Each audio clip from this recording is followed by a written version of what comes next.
Greetings, beautiful people. It's your girl, Yo. Come on in. I had my mic muted just a few minutes ago, so I had to open it up. I hope you guys are having a fantastic day. I really, really do. I really do. I wanted to come in here and chit chat with y'all for a few minutes. Let me just position myself. I'm doing it on my sofa today, getting mighty comfortable, my little sofa. And Penny, we don't need you to join us. She just jumped up here too on her little spot. So I hope you guys are having a good day. Let's see what we got. Who's where, who's what. Um, so let me just tell you guys. First of all, the reason why I decided to do this live stream is because we was talking. Well, I was on Kwame's panel yesterday, and we was talking about a number of things. But I want to talk about today the virtuous woman. And what is this virtuous woman? Who is a virtuous woman? Get down, my love. Get down. That's my pooches. They trying to they think I'm talking to them because I got that voice. So yeah, so that's what I want to talk about. So I won't wait till a few people come on in the chat, and I want you guys to feel comfortable. I want y'all to be able to, if you have any questions or anything, and you want to talk and chime in on the situation or in the conversation, you can come on up, join the panel, or you can type in the chat, whichever way you feel comfortable in communicating, and we can talk about this virtuous woman. What is a virtuous woman? And here's another thing. A whole lot of times we call ourselves women and we think that we women. But what is the real definition of being a real virtuous woman? What is that? And that's what we're going to unfold and break down today. Okay. Hey, Valentina, how are you? How you doing, darling?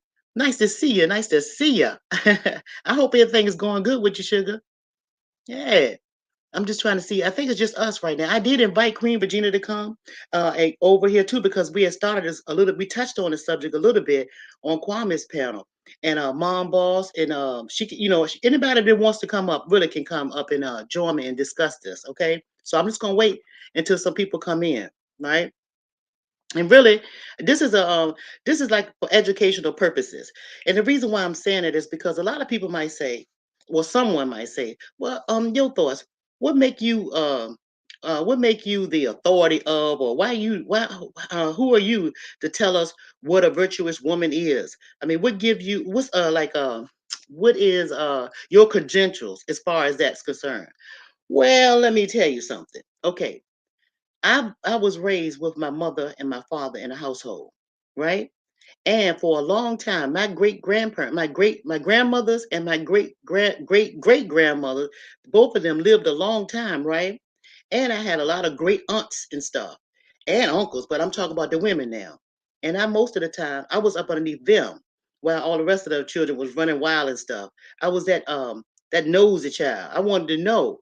And so I had a whole lot of examples to teach me what that was, what a virtuous woman is, what is a real woman and her job duties, what she's supposed to do. And I'm 60 years old and I've lived that virtuous woman lifestyle because that's all I know. And I know that that mold right there, that's been going on for centuries, the way we've been living as virtuous women. And and it's really a good model to take because anytime you stray from that model, you will have problems every time. You can guarantee it in all aspects of your life, with your relationships with your husband, relationships with your children, relationships with family and friend. If you go off of that mold, then you have definitely broke the mold, and you're gonna have problems in your life. So if you don't want any problems, you really want to know what a virtuous woman is, what is her duties, what's the definition of it, and once you get that down pat, I'm telling you, your life will be smooth. It will. And I'm gonna listen. I'm gonna look at you, Valentina. I think we in here by ourselves, baby, but that's all right. We're gonna roll this thing. You said I'm good. Oh, you good? You making something? Yeah, all right. Make something move, baby. Make something move. That's what I'm talking. Yes, right. That's a part of what virtuous women do. We make things move. Yes, ma'am. Me too. As a child, I admired my grandmother. Yes. Oh, she taught you how to cook. Your grandmother taught you how to cook. Yeah, they can teach us. Oh, cook. She took. Wait a minute. Yeah, you. That's what cookies. I see. Yeah, we need. And there's a lot of things. It's something about that because if you have grandparents still living or any elders in your family, women. I'm talking about the women. If you have any elderly women in your family right now, It's really, I would advise you to get as much information from them as possible about how they used to live their lives back in the olden days. And when they start telling you stuff like that, don't have a deaf ear on it. Try to have an open mind, because those people know what they're talking about, because they've been there, done that.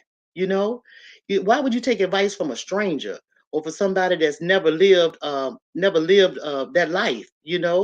To listen to these people that has never lived their life is really a dangerous thing, and it really don't make any sense. It's not common sense. How can somebody tell you how to be a mother if they've never been a mother before themselves? See, they can't. A banker, you if they never been a banker, a banker can't tell you. If you've never been a banker, right? Then and you take advice from say a cook or something that don't know anything about money or nothing. Why would you do that? Sometimes you have to be careful of who you take your advice from, and who you so-called choose to be a role model or an example of what the way things should be. You know, she wasn't very nice, but she was always right. Right. Uh-huh. And see, that's another thing too, Valentina. Back in the day, the older people, the elder people, especially women in my family, and I have to remind myself not to be short either, because most of those women were straightforward. They didn't have time for nonsense, and sometimes that angry or that meanness of a woman could just be that she have a whole lot on her plate, because most virtuous women do. They have a whole lot of stuff on their plate. See, a virtuous woman. Let me show you. I'm gonna tell you something. Let me tell you what the definition what the definition of a virtuous woman is. You can go to your Bible. Some people may do that. They go to that Bible, and because the Bible will tell you what a virtuous woman is, right? But I'm gonna tell you what the definition of it is with the what is the Webster dictionary. Let's just see what they say. So, but I'm gonna tell you what it is. Okay, hang on one second, y'all. I'm just gonna look this up real quick. And excuse me. Yeah, I'm just gonna look this up real quick. What is a virtuous woman? But what they're saying is basically a virtuous woman is someone with morals, right? They have morals. That's what and to dwell it down in their layman's term. But a virtuous woman it is more than that. It's more than that. I ain't gonna look up nothing. I'm gonna tell you what it is. I was trying to wait till people come in here so I can do it all at once. Hey, how you doing, Deron? How you doing, brother? Come on in here. Come on in here. Yeah, you can listen to this too, because men need to know what it is, because that's how they can pick the right woman. If they know, if a man know the definition of a virtuous woman, he'll know what to look for in a woman, right? So the qualities of a virtuous woman. First of all, let me tell you, they're meek. They're meek. They're mild mannered. Although they can go all kinds of ways, but normally they're mild mannered, right? A virtuous woman take care of her household. She takes care of her whole entire household. She gets up early in the morning, right? And she works from sun up to sundown. And when I say work, the virtuous woman works within her household. That's what she normally does. She makes sure her household is ran smoothly. She makes sure that the husband is taken care of. And when I say taken care of, I'm meaning taken care of mentally, spiritually, emotionally, and physically, because she provides his food for him and for her whole entire family. She makes sure they're eating the healthiest things that will take their bodies to the highest level, and that they can elevate with the elements. See? So that helps them to be on a spiritual level. She also makes sure that when she makes sure that they're mentally sound, that simply means that she takes time out to listen to them individually. She takes time for her husband to listen to everything that what's going on with him, right? Individually. She shuts her mouth and absorbs what he's saying, and she tries to make it life as simple, or the answers for him as simple as possible. She lets him release. He releases his energy through his mouth. Sometimes when they're making love, she allows him to release that energy sexually when they're entwined, because sex is a spiritual thing. You don't have to talk during sex. You can keep your mouth shut, and it can be a beautiful thing. A person can speak with their body and with their emotions without saying a word. So ladies, don't get mad at a man because he don't always tell you I love you. He shows it to you. Love is an action word, okay? So she takes care of him in that way as well, right? Okay? Now, with the children, oh, mothers are nurturing. They're nurturing. They watch the children. They teach the children what is right, morally right, to how to live this life morally, how to treat your fellow man. They teach them in that way. They teach them knowledge, and the knowledge that they give them is how to make it slowly from a child. They'll teach them that the fire is hot, don't touch that. But as they grow older, a virtual woman will teach the children how to build a fire in case of a need or don't have, right? She teaches the son and the daughter how to cook, how to provide for themselves like that. She also teaches them how to go out and hunt it and harvest it. That's what a virtual woman's supposed to know how to do. And you virtual women, if you don't know how to do it, you need to teach yourself how to do it so that you can teach your children how to do it, right? Okay? You have to teach them how to fish, how to farm, how to grow their own foods, how to preserve their own foods, how to make their clothing. The virtuous woman makes it for them, but she also shows them how to make it, right? So, and I mean, the virtuous woman has such a major job. She also teaches the children how to heal themselves. Now that's real deep, right? But a virtual woman is supposed to be able to know what type of herbs go with what type of herbs to get them together and it's good for your body and what works with your body or the people in your house. Like if you got a husband and children, you're supposed to know what type of herbs that works with their bodies and stuff in order to be able to heal them. Just like when you go to the doctor, the first thing they ask you is what is your family history, right? What are you allergic to? Right? And most of us say, oh, they're allergic to penicillin, they're allergic to codeine or whatever. You're supposed to know whether or not your child is allergic to sage or rosemary or um, um, garlic or you're supposed to know the herbs that they're allergic to. Because see, we come from the earth. Our bodies come from the earth. See? And that's what we're supposed to put in our mouths. It's stuff that comes from the earth, right? And we're supposed to know how to put these things together and heal our families. Mamas are supposed to know that. Virtuous women are supposed to know these things. And see, if we knew all of the things that I just told you about, even though it's many more things that we need to know how to do that I haven't explained to you yet, um, if we wouldn't have time to be doing anything else but teaching ourselves, right? Or getting that information from other women that know what to do. See? And see, all these things that I mentioned to you will make your life better. Why? Because if you have a husband that don't have no stresses on him, that's heavy and on put on him, and you the person that's helping him relieve all of that. You are also the person that's helping your children be comfortable and peaceful minded. See? Then you won't have no problems worrying with them being agitated, tired, and can't take care of themselves because they and bother and irritated with others, arguing with others because they're all peaceful within themselves. Now, another thing the virtual woman need to do. A virtual woman also needs to know how to take care of herself, right? Because we have to take care of ourselves first so that we can be built up ourselves so that we can take care of them. How do the virtuous woman build herself up? How do she do that? She connects. She connects with the big what if or what it is. See, people got all these names. Some people say it's God, some people say Yahweh, everybody got a name for who created them. Okay, that's fine. So, what I'm saying to you is whoever you think that your creator is, mama, virtuous woman, connect with that source. Do that thing first thing in the morning. If you connect with that source first thing in the morning, you would move and make something move all the time. Why? Because the source is with you and you would have that strength to do so, right? You have that power to do it. You have that power to direct your family, your ship, your household in the right direction with the right energy to connect with this world, to defeat all of the obstacles, meaning the darkness of this world. Because as there is good, there is also bad, plenty of darkness.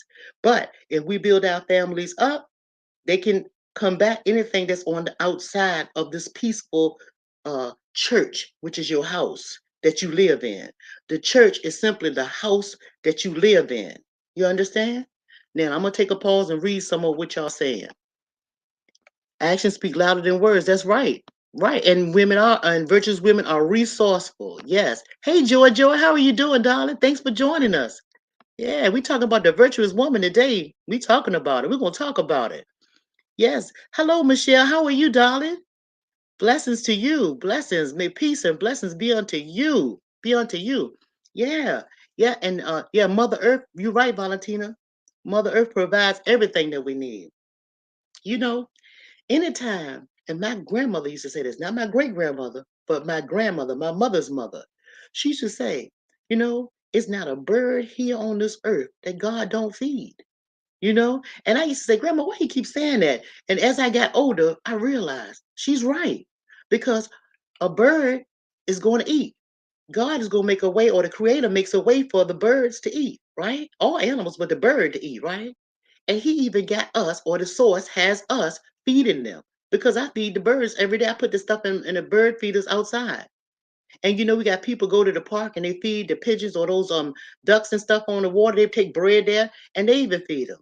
See? So if if God would feed a bird or his animals, why do you think you can't eat? Why do you think you have to go to work every day and can't find food out in your backyard? Because see, I can go out in my backyard and I'm not even talking about the garden part of it.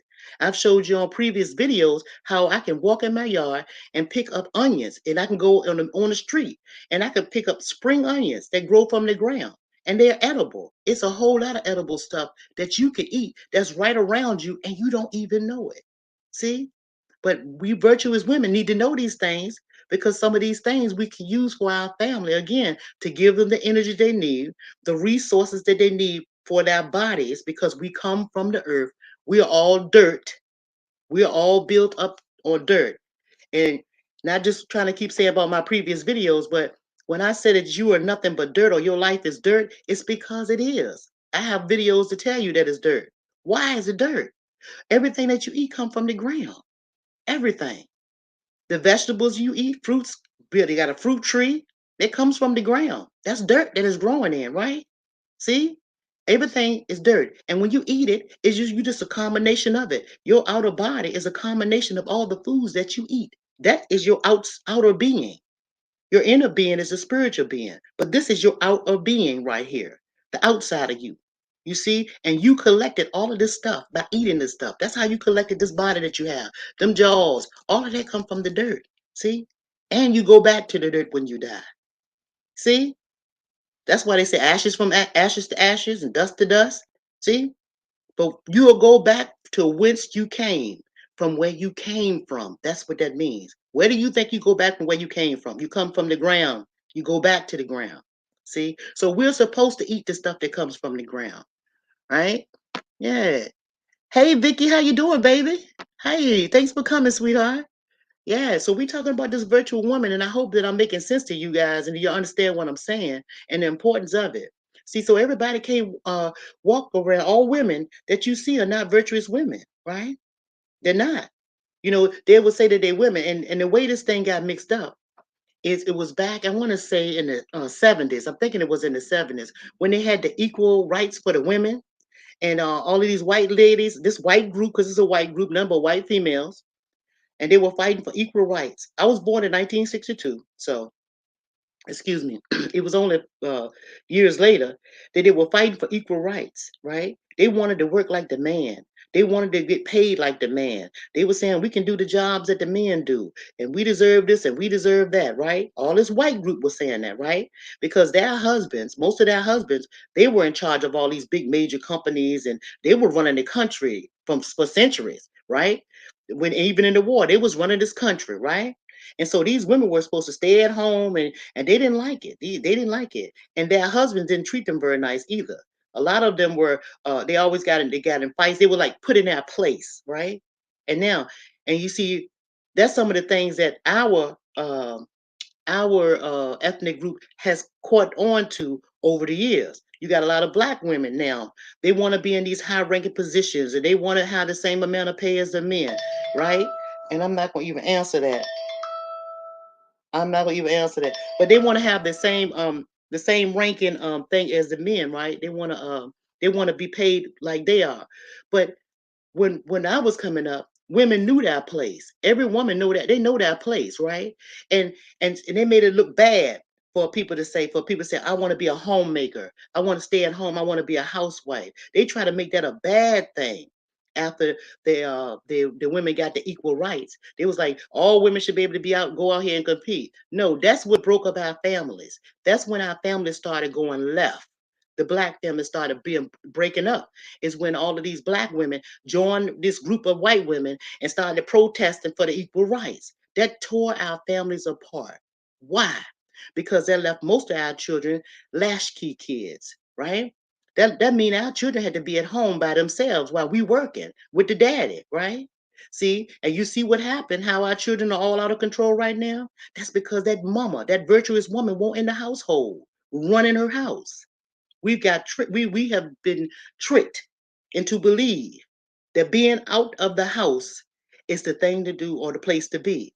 No, no, no, no, no, no, no. A home is where the heart is, right? And virtuous women are the heartbeats of the house, of every house. And if you're not running your house, everything is tore up. Everything is tore up. Everything. I don't care how straight you have it. It's still tore up. Because if you have a children going astray, and if you have the husband going astray, or your boyfriend, or whoever you living with going astray, and all this crazy stuff going on, it's because you're not directing that ship. You're not doing it. You're not doing it like you're supposed to. That's as simple as and I don't care how you look at it. Hey Jims, how you doing, darling? Thanks for coming. Thank you for coming. Thank you. Thank you, Vicky. Yeah, I'm trying to teach our people because a lot of us don't know it. A lot of us don't really it's a lot of us. Is that's you, Regina? If you whenever you how you doing, Virginia? Thanks for coming. And you're welcome. You said I'm still maintaining where you are. I'm maintaining my home, making do this to that's right. It's something, and for a woman, it's something to do all day long. Hey, Lovelace, how you doing, darling? You guys, you said, she said peace to the chat room. Yeah, but y'all can come up whenever y'all want to. But I just really basically want to I really want to teach our women how we need to go back to the basics and we need to stop trying to do what them other people are doing. That's not true. That's not what we're supposed to be doing. Listen, even though, think about this. You have, let's think about a lion, a lioness, a woman, a lioness, a animal, right? Let's think about a lioness. And let's think about these little cats that's running around, domesticated cats. Although they are the same two types of they species, like they do different species, but they have some of the same characteristics. But what works with one thing, the big cat, don't work with the little cat, the domesticated cat, right? You cannot change what is supposed to be. You can't change structure of stuff because once you do that, then the whole house will fall down.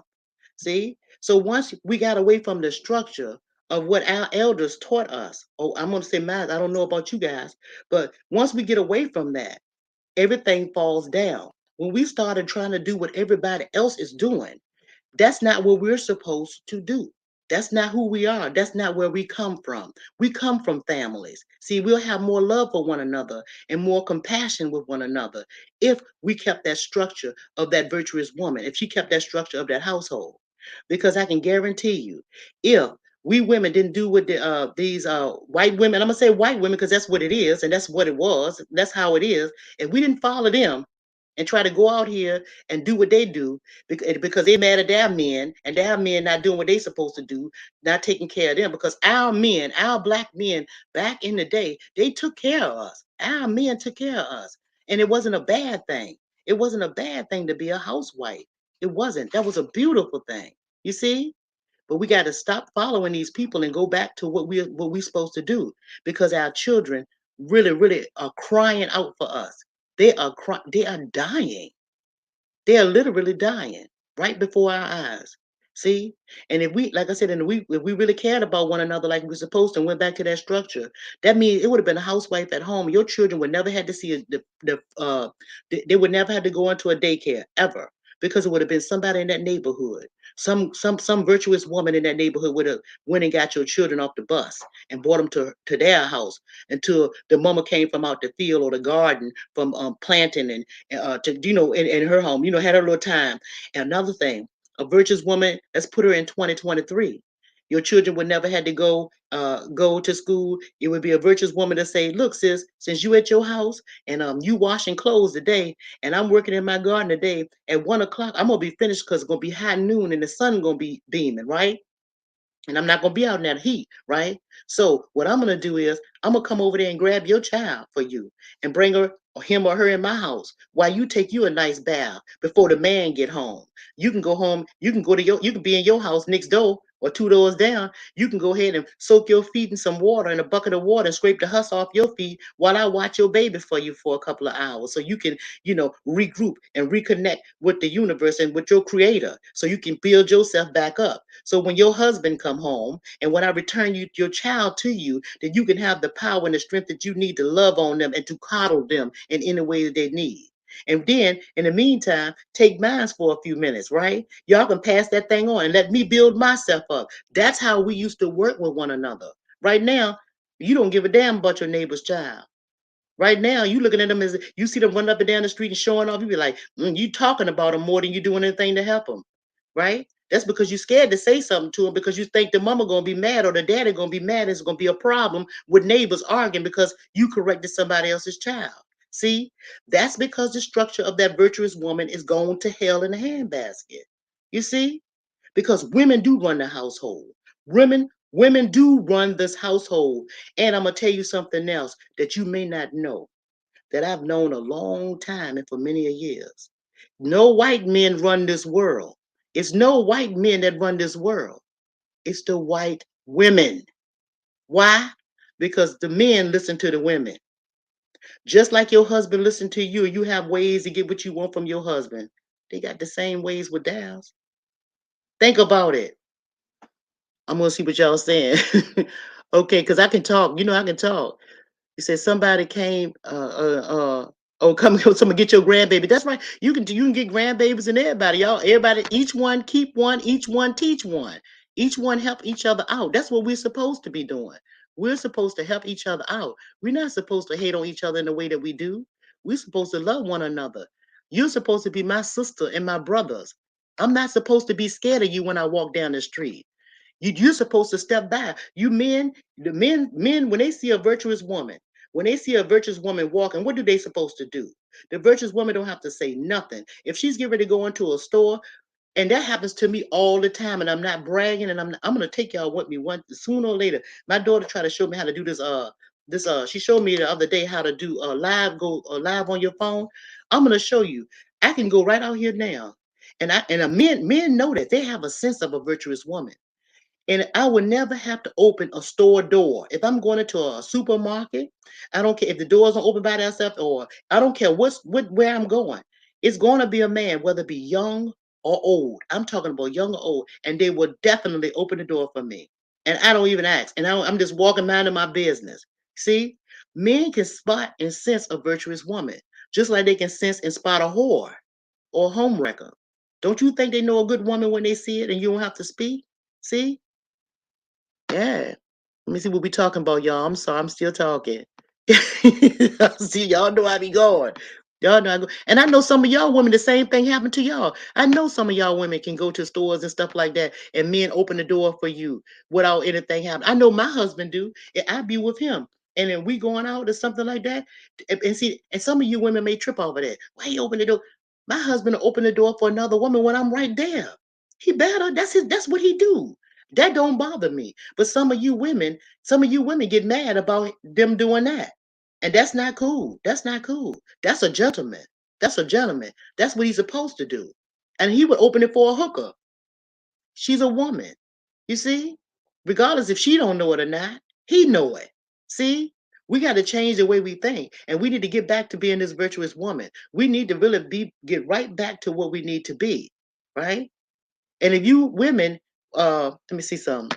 Hold on, I thought I saw something real quick. Because I was going to say, because a lot I can see now when I look at women on this YouTube thing, some of the times I see all this stuff.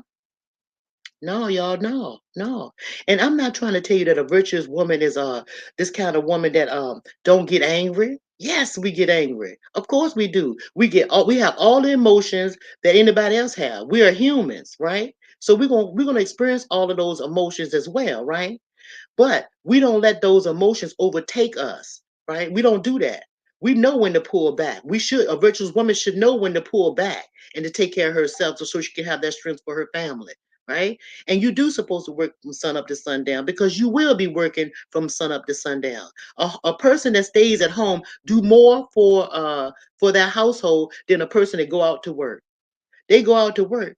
And the one that stay at home is just as tired as the one that go out to work, if not tired. You work yourself to death in the house because in the house it's always something to do for somebody and for you, right? Because that's supposed to be your peaceful place. You can wash, iron, cook, clean, paint, do garden. It's a whole lot of things that you're supposed to be doing, and then you have to make sure that you have the right mindset when your husband or your children and things come into the household. Then you working again because you making sure that they got the food that they want. You cleaning up behind them. Even if they clean up behind themselves, they're not doing it good enough for you because you know you're gonna go behind what they're doing and making sure they ain't half-ass doing stuff, right?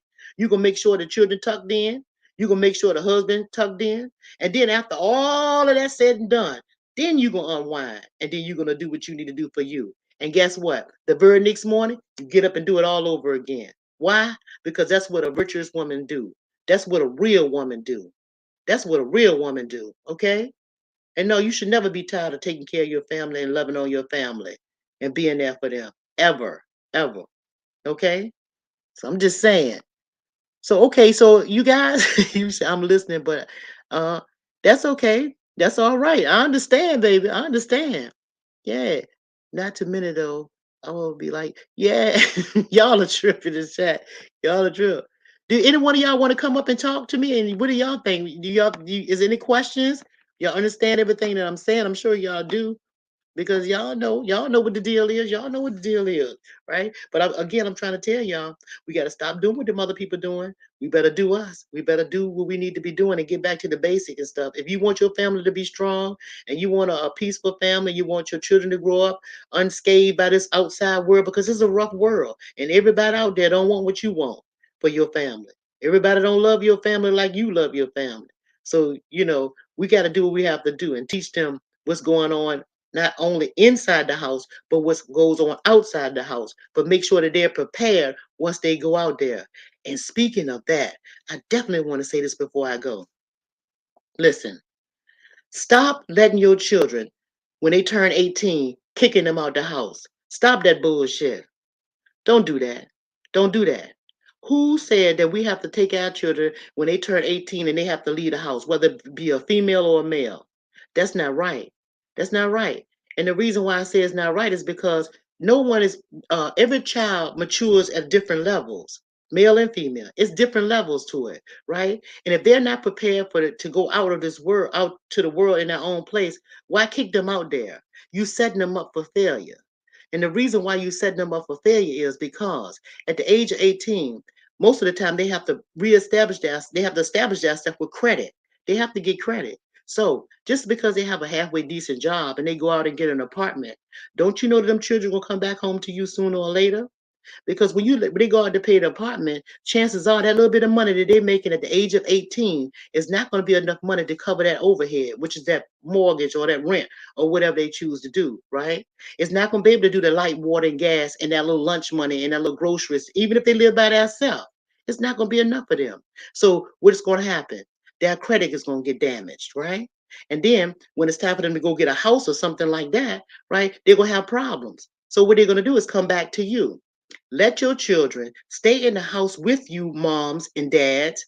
It's no hurry. They've been in the house for 18 years. The mother's carried them in the body for 41 weeks. What is going to hurt for you as parents to let them stay as long as they need to stay, as long as they're respecting your household, as long as they're respecting your rules and doing what you ask them to do, get their money together where they can purchase a house or purchase some land and purchase a trailer or something to put on the land. See, then that overhead will be taken care of. Make sure that they are responsible enough and set up enough that their overhead will be set up. Now, the rest of the stuff, let them go ahead and fend for. Just make sure that their overhead is taken care of, right? So, if they have to get a acre of land or half acre of land, help them with that. Show them how to do it. Teach them. You learn if you don't know how. Get a acre of land or half acre land for your child or children. One of them. It could be two of them. You if you got say you got two children and your husband or your spouse, the dad and the mama, buy your child a half acre of land in a nice little spot, right? Then a trailer costs $6,000. You can get a trailer anywhere. Get two trailers, one for the daughter, one for the son. Put it on the same acre of land, right? Of course, you know how to do it. You have to go through the wherever you live, and you have to go through the county and make sure that the permits are right and it's okay for them to have it on there. Get all of that stuff set up. Where when they moved out of your house, they had their own place, right? They don't have to live with each other. They can live on the same land, right? Now the overhead is taken care of. It's up to them then to fend for themselves. But do not send them out here without having that overhead because you're gonna set them up and they're coming back to you. And once that credit gets messed up, it's gonna take them a while to reestablish that.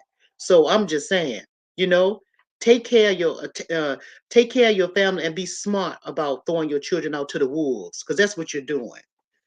Hey, Denise, right. I'm glad you listening. I'm glad you listening. You said my family has 4 acres and had everything, hogs, food. Yeah, right. We had a lot. My mom and dad had a lot of I had a horse named Tom and everything. Yeah, you don't just that's my sister. She keep on texting. I don't know why. She worried me to death. But yeah, when I was growing up, we was living in the city at first, in the city nice. They had a house and everything, 3-story house. And then later we moved down to King William, it was like King William County in the county, but they still had the house in the city. So and we had acres of land with horses and cows, and we had it all. We had everything there. My brothers didn't like it at all, but I loved it. I loved it. That's where I learned how to ride a horse at down in the county. I really love it. And it's something that's like peaceful.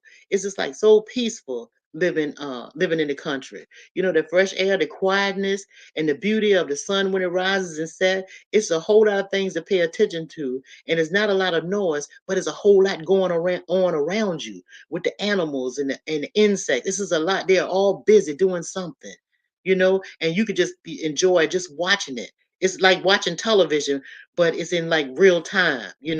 So I'm always excited about being outside. You get so connected and I feel so alive when I'm outside. Inside is stifling to me because it's a whole lot of noise. We live around everything that's roaring. So it messes with your vibration. Think about it. When your air conditioner come on, it makes a noise in the house. Central air, central heat. You hear it? It's a vibration. Everything. Your refrigerator, your deep freezers, the television, it's a whole lot of noise. It's subtle noise, but it's noise. And what that does is it messes with your interception. It messes with your vibration because we people, we're vibrational people. We vibe on the universe is vibrate. It's a vibration everywhere. Everything is vibrational. See? And when you're out in the atmosphere and you're in a safe space, you can pick up on stuff. You pick up on stuff. See? But that's what keeps you in tune with the universe. That keeps you in tune, right? And my elders knew all of that and they taught me all these things, right? You're in tune with everything.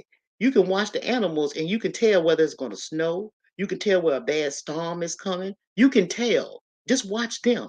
They're in tune. We're not. But we supposed to have so much damn sense. That's crazy.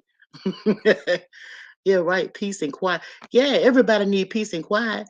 We need to get that noise the unnecessary noise out your head. Then you can concentrate. You can think better. Thoughts come to you. That's why I call myself your thoughts. I'm always thinking about stuff, and a lot of times my thoughts are your thoughts.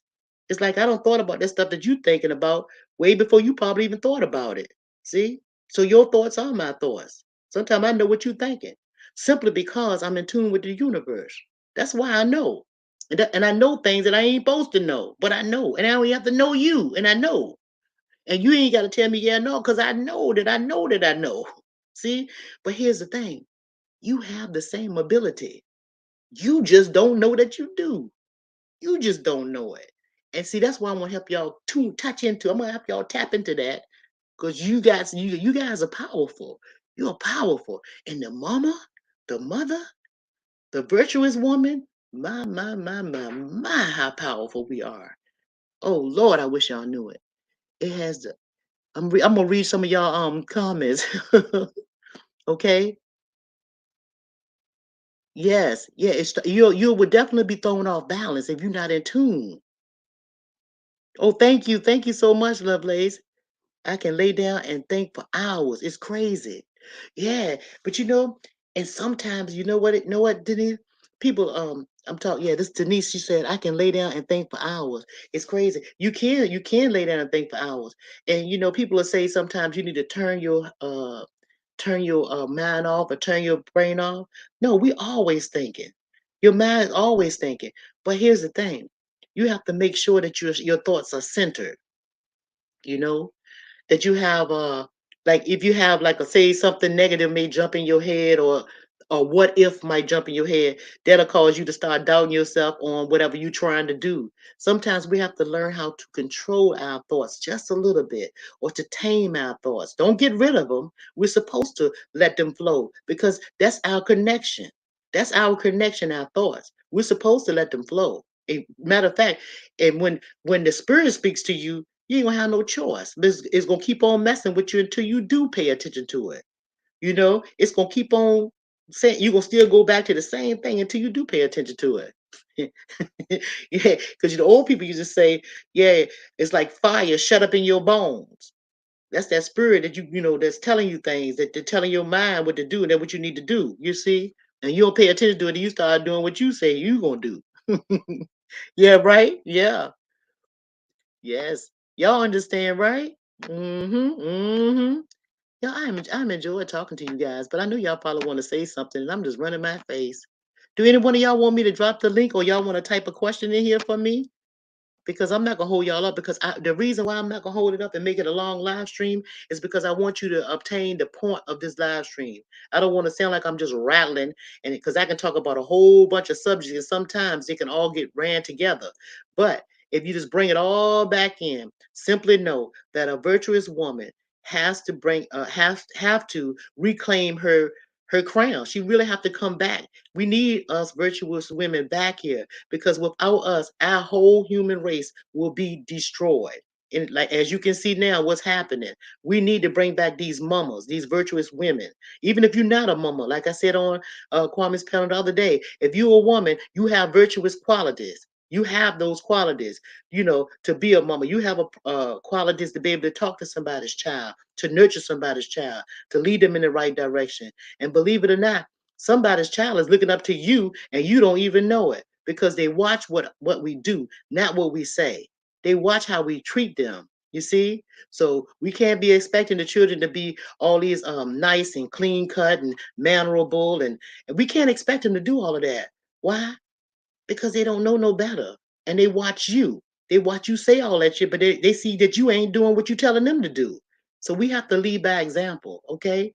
And we have to save our family, especially our black families. And I'm saying us, I'm saying our human race, the human race in general, but I'm speaking specifically for the black family. And no, I do not feel bad for saying it like that. Why don't I feel bad for saying it like that? It's because any other nationality or race, they say and they speak up for theirs. You don't see most Asian women stay with their Asian men, right? Most Indian women, they stay with their Indian men. They don't be mixing all up and doing all that stuff that we doing. I'm not saying whether it's good or bad. I'm simply saying us first, self first. Self-preservation is the first law of nature. Self-preservation is the first law of nature. Take care, self and home first. Everything else is preliminary and just don't matter. Okay? That's all I'm saying. Okay. Who else would like to join the conversation? I want her. Who is Ron? Ron, the rest of us. I can talk all day too. You said lovely. You said you can talk all day too. But y'all want me to drop the link? Because I can do that. I'm just saying. I'm just saying. I'm gonna drop the link and see if y'all want to say anything. I guess I'm gonna do that. Let's see then. Let me see if I can remember what I was saying. What is it? Is it VW? I don't know. I can't remember. Is it VW? I can't remember what I did to drop the link the last time. Let me see. I have to think. Okay, I'm supposed to do invite first, right? Invite, and I'm supposed to copy, and I'm supposed to y'all. This is new to me, but I'm gonna get ready to get on it. And I think it's supposed to be V and enter. I don't know, or is it W and enter? I think I might have messed y'all up, Lord. Let's see. Lord, y'all going. I don't even see the comment thing now. I done did something. I don't touch the wrong thing. I sure hope y'all can hear me. uh Let's see, what was it? Was it WV? No, I'm supposed to do copy. I'm just talking it out, y'all. I'm gonna do invite again, and then I'm supposed to be copy, and then I'm supposed to go down in here, and I think I'm supposed to do. I can't remember what she told me, WV or y'all. I can't remember. I think she said, it ain't V because that's making me type. Where is Jim's? And she gone, she might be gone. She was in here at first and she the one that told me a long time ago what I supposed to do. Lovelace, do you remember? Hey Takara, your thoughts. Your live was showing schedule for 12 and then 2. I know, Takara, this thing is crazy because when I put it in there, it seemed like it make the time it do it the time that it wanna do. It don't do what I be telling it to do. Every time I put the time in it, and it's you can show it. It shows you what it's saying, the time that you select. But once you hit enter, and then when I go look on the page and see if I was gonna go live in the scheduled time, it's always off. And Regina even had to tell me to change it to from AM to PM. Although it was showing it was 12 PM on my side, it was showing something else to you guys. Um, Let me see. It was Jim. I don't see where she went. I can't remember what I did the last time or the last few times. Oh, I know it was Control V. Yeah, that's what it was. It's supposed to be copy. Let me see if I can do it again. I'm supposed to go invite. That's supposed to go copy, and then I'm supposed to do. So it's copying right now. Then I'm supposed to do. It's saying copy, but it's searching for the copy, y'all. So hang on a second, cause I can see it. Y'all can't see it. Let's see. I don't know why it's saying search. It says copied now. Okay, so it's copied now. So I'm gonna do like this, and I'm gonna do, yeah, slap it down. Y'all know what? This is so funny. Oh, here it is, y'all. I did it. Ha ha. I got it. Here it come. The link. I just dropped it. And y'all gonna be able to see it in a few minutes. I knew it was one of them. Yeah. So let me know when y'all see if y'all can see the link in the chat. Yeah, there it is. I can see it. So hopefully you guys can see it on y'all end. But yeah, and even I think in Matthew showed me how to pin the link one time, but I forgot. Oh, I know what he told me. He told me to go to my YouTube channel, and then I was supposed to go. I'm gonna do that. I know how to do that one too. But yeah, y'all, I'm enjoying talking to you guys. I really am. Y'all saying, damn, your mouth is running like a bell clapper. Ooh, it's funny. So, and what he told me to do. So, do y'all want to, y'all coming? Who is that? Let's see if anybody coming up here. I invited y'all. Did y'all see the link? Let me know if y'all see it. Oh, I got it. Thank you, Shay. I got dug it all. Y'all ain't telling me nothing. Link is in the chat. That's right. Tell them to call. You said I'm trying to think of more questions. You can take your time. You still can come up here and think of any questions you want. I got all day. You ain't gotta you don't have to rush, baby. I got all day. I just ain't want to stay here long because I don't want to bore you guys. That's all. I don't want to hold y'all up. You know what I mean? Because I know y'all doing 1,000 things, I'm sure. You know, y'all probably got children, probably at work, lunch breaks, and some more. But yeah, y'all, we definitely have we women gotta get our we gotta get our stuff together, right? And and I also can help you guys with anything that y'all want to know when it comes to relationships. I'm just trying to tell you.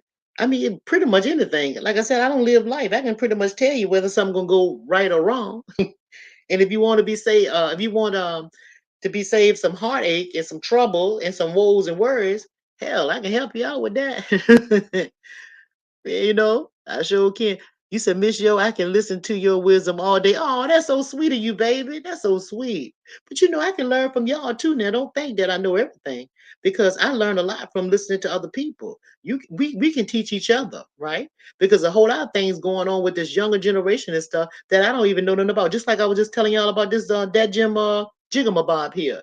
Somebody had to tell me how to do that. This computer thing because when I came up, we used to type. I had in class when I was in school, we had a home economic class. I took typing in home economics. I took up the cooking. They would show you how to cook, but I already knew how to cook because my dad had taught me how to cook. So I already knew how to do that. My brothers took up one of my brothers took up brick mason, doing brick mason, and my that was my oldest brother, and my baby brother he took up mechanics, and he could take a whole motor out of the car, take it apart, and put it back together. So that's what they learned in school through that. But also we had those type of people, men in my family, my uncles and great uncles and my grandfather. My great grandfather used to be a plaster. You know all the stuff that you put on the water.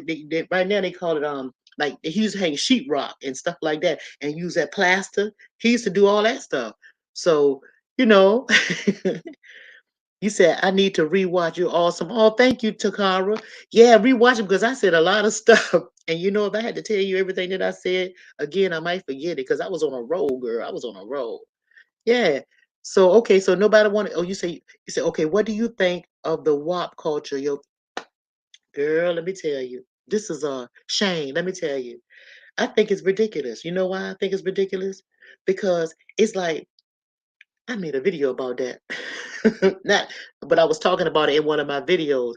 Um, I think it's really sad that we have women, especially black women, because who had it? And see, just that WAP culture is directed to the black woman, and you know why? You know why? And it's created for the black woman, because the black woman has the most shapeliest body. We have the most breast. We have the ass, or what they call it, the big booty. See, we are more curvaceous, right? And we've always, believe it or not, we've always been a mystique, or we've always been let me see how I want to put it so you guys understand. We've always been the thing that people say they didn't want, but we've always been the most desired. Black women is the most desired woman in the world. Why? Because we have all types of qualities. We have all different colors. We have all different shapes and sizes, and we are all virtuous women. And a whole lot of us don't even know it. Just like I told you that a man can open the door for you and you don't have to say nothing. He can sense it because he know who you are. See? And that's all culture of men. All the cultures of men know who this black woman is, but they want to get to know you in other ways. In other ways they know you is when a man have sex with you. That's how a man get to know you. And why do they say that, right? They say that because sex is a spiritual act. Excuse me. And I've told you this before. The man's sperm, it comes from his spinal fluid, the spine that run up and down your back. That's where the man's sperm comes from when he ejaculates that in you. And see this that your spine go all the way up to the back of your neck, right? But you got your head and you got that pineal gland right here. The pineal gland is also fueled by the spine fluid. And when he ejaculates into your vagina, you have this baby or not. Even if you don't get pregnant, he has ejaculated in you. And once he get that in you, you take on his characteristics. You take on some of his spirit. You take on some of his memory. You've been with a man and you haven't been with him in years. Y'all broke up and everything. But if you think about him, he's gonna leave a mark on you when y'all were intimate. See? And you may not know it or think about it, but you may lick your lips in a way that he used to. You took on his memory. That's why you're not supposed to let anybody into you. See, but this WAP culture don't know nothing about that. They don't know about that. They think that they can just go lay down and have babe and mess and screw anybody they want to screw. I'm gonna talk nasty because that's how they're thinking. They think that, and I know WAP stands for wet ass pussy. I know that's what that stands for. They think that this is sexy, this is classy, this is the thing to do, this is the place to be. Just let anybody get you and to be the most desired. So they tease you. They know, and they use that body to tease you and torture you with, torture men with. And see, but then when a man treat them as trash and garbage and not delicate as a flower as they should be treated, and not tender and gentle, and not speak to them lovingly and call these all them other words and derogatory words, then they get upset. But it's their fault because they adopted this WAP culture, right? And they don't even know what they're doing. So I pray that I used to say, We used to say, "Forgive them, Lord, for they know not what they do." See, that WAP culture is fantasized and made up specifically to target to me black women and to make put black women in a bad light, and to sell themselves and to degrade themselves, although they are the most treasured woman in the world, the most valuable woman in the world. We are the mother and fathers of civilization. The black woman is the mother of civilization, and all other races know it except for the black woman. Do you think that a Chinese woman would adopt the WAP culture, even though they listen to our music and all of that? No, no, no, no. Do you think that the white woman, do you think the Indian woman, do you think for one moment that she would adopt that? Oh, no. Because the Indian woman, they cover themselves, right? Oh, that thing is so good. They cover themselves. They say spiritual. Oh, they cover themselves. Oh, no. See? But we're the ones that taught them and all the other ones what they're supposed to do spiritually. We taught them how to cover themselves. But guess what we do? We show every damn nook and cranny in our body that we can. We on these OnlyFans showing our bodies? No, that's sacred. That's sacred. Why is it sacred?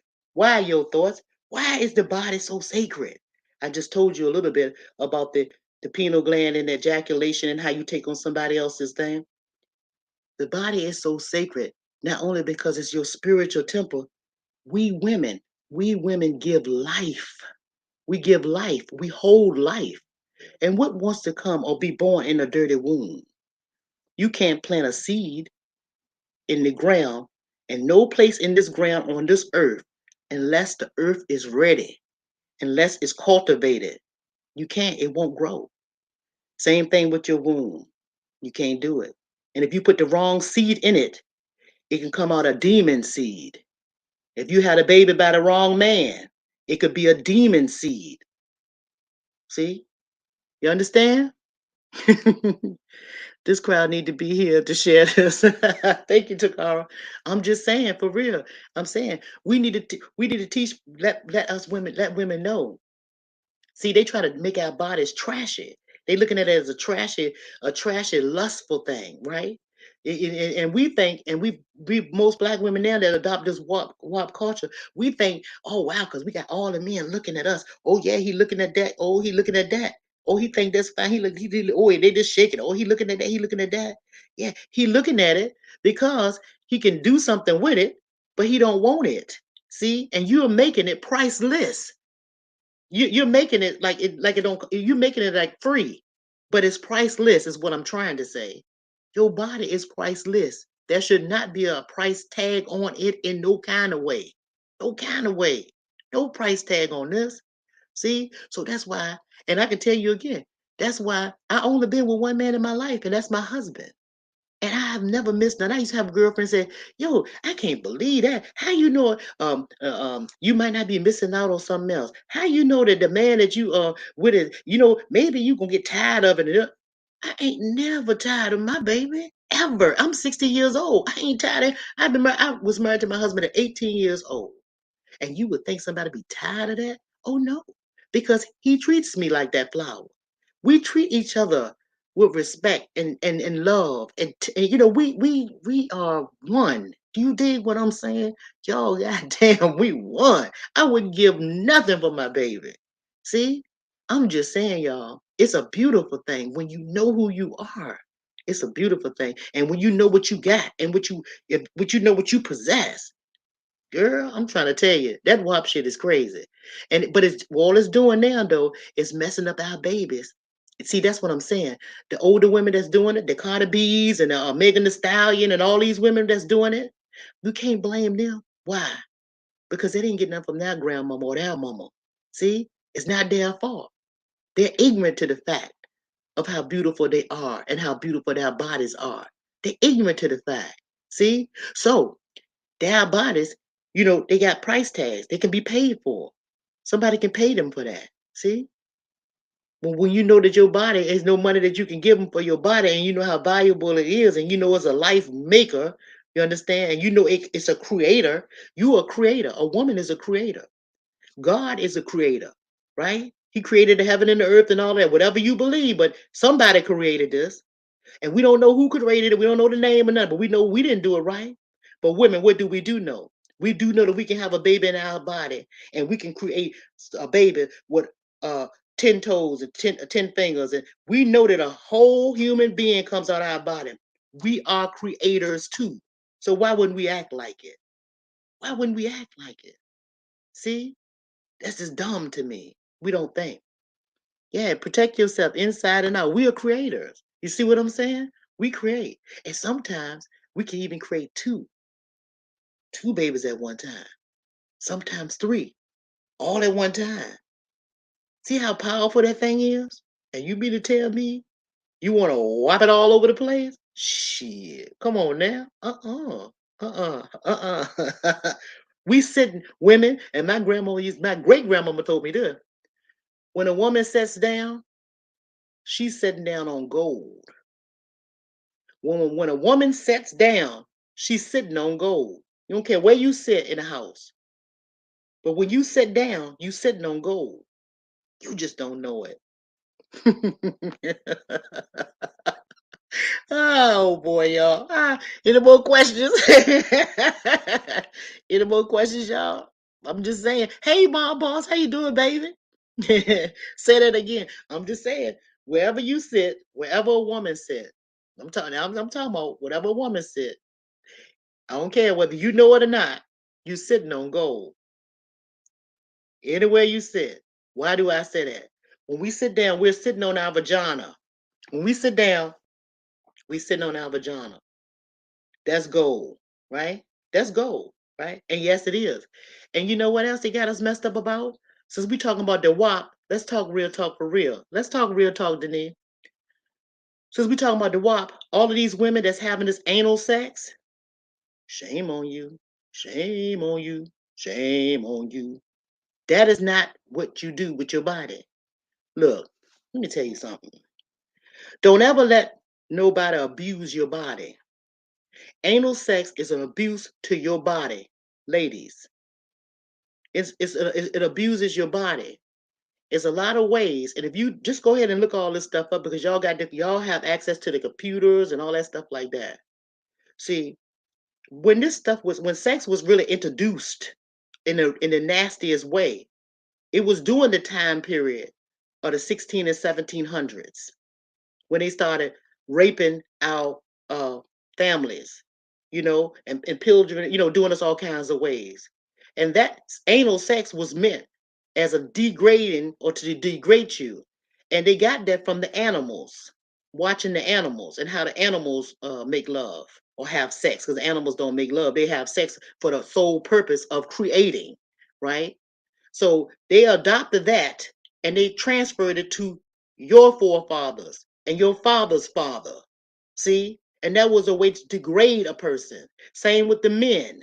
The men that have men on man sex, I know they got this whole new alphabet city or whatever you call it. They got all of this new things out with all these labels and stuff like that. But it is what it is. You can't kill the truth. You can't kill the truth. They were raping, or they are wording, our ancestors in that way. They were degrading them in that way. And so, for somehow and for some reason, as time went on up into the 20th century, time went on and it came all the way up to the 20th century, we made that the new norm. The same way we have made the new norm for the moms to be away, the virtuous woman to be out of a household. The same way that we adopted that shit, we adopted other stuff to make it the normal. It is not the norm for our people. Now, for other people's people, for other groups' people, maybe that's their normal. For the Romans, it was their normal, but it was not normal for the African, so-called African American person, the so-called Indian. That was not normal behavior. You did? So see, like I said, when you know who you are and you know where you came from, can't nobody fool you. So, to all of my sisters that's on this chat right here, and even the brothers, go back, find the oldest person in your family that have a little bit of common sense and a little bit of memory left, and they can tell you that what is happening right now It's not our normal. It's theirs. See, it's theirs. And that's why we don't treat each other the way we're supposed to be treating each other. That's why. And that's why some of our brothers are participating in this WAP culture and the strip pole culture and the what's the culture? The OnlyFans culture. That's why we are participating in it and putting fuel to that fire. That's why. That's why all the television commercials with advertisements are all sexualized. It's because you guys don't know. You just don't know. See, I'm just saying. And I'm gonna try my best to teach you as much as I can in a way to make it plain. I ain't talking about no books and stuff. I'm talking about real shit that done happened and that I know about from my elders. See? And I'm telling you, I had elders that lived to be the oldest elder was 107 years old in my family. All of them was in their late 90s before they even left this earth. And like I said, I was a little girl listening to them. Yeah, because I wanted to know. I wanted to know. And I have my daughter, my baby, excuse me, my son, he just had a birthday. Uh, he just turned 27 years old. See? And my daughter, her birthday is this November. But what I'm saying to you, and she, how old is my baby? They 4 years apart. Anyway, I tried my best from the day that they were born out of my vagina, from the day that I had my babies, right? Well, I actually had two C-sections to be exact. Ain't nothing come out there. I had two C-sections. But from the day that they were born, I did my very best, my husband and I, to teach them everything that I know. And my father used to tell me, if he took his head off of his shoulders, and I was a little girl, he said, if I take my head off of my shoulders and put it on yours, it would run you crazy. In other words, it was so much information, right? But I always told my father, I'm going to do my best to take my head off of my shoulders and put it on my babies. If I have to put it on sideways and flip, I will make it fit because I want them to know. And this is why I'm here with you guys.